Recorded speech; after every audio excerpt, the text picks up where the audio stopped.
স্বাগতম। আজকে আমরা এই প্রমাণটি করব tan of alpha plus pi by 3 plus tan of alpha minus pi by 3 equal 4 sin 2 alpha by 1 minus 4 sin square alpha। আমরা এই প্রমাণটি করব। প্রথমে আমরা লিখতেছি left hand side equal tan of alpha plus pi by 3 plus tan of alpha minus pi by 3 আমরা লিখে নিলাম। এরপর আমরা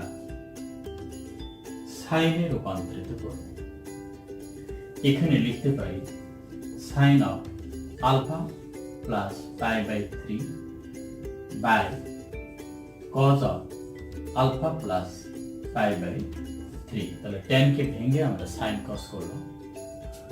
এখানেও আমরা sin of alpha minus pi by 3 by cos of alpha minus pi by 3 আমরা লিখলাম।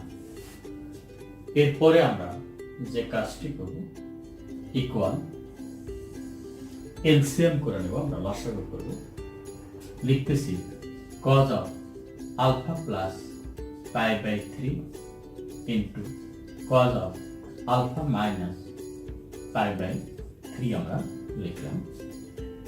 তাহলে এখানে আমরা লিখতে পারি sin of alpha plus pi by 3 cos of alpha minus pi by 3 plus আমরা লিখতে পারি cos of alpha plus pi by 3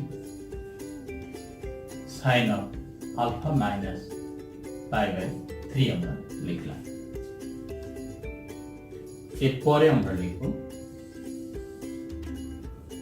sin a cos b plus cos a sin b।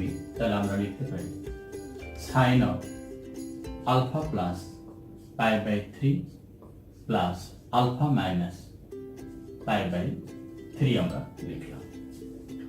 নিচে cos of a plus b cos of a minus b, সরাসরি এখানে আমরা সূত্র লিখতে পারি যে cos square b minus sin square a। তাহলে সেই অলকে আমরা যদি লিখি তাহলে আমরা cos square pi by 3 minus sin square alpha আমরা লিখলাম। এরপরে আমরা লিখতে পারি ইকুয়াল, আমরা এখানে লিখতেছি sin 2 আলফা, নিচে cos pi by 3 অর্থাৎ cos 60 ডিগ্রির মান হলো আমাদের half 1/2 whole square minus sin square alpha আমরা লিখলাম। এরপরে আমরা লিখতে পারি equal sin 2 alpha by 1/4 minus sin square alpha। লসাগু করলে আমরা পাচ্ছি 4 sin 2 alpha by 1 minus 4 sin square alpha equal আমরা রাইট হ্যান্ড সাইড লিখতে পারি রুট।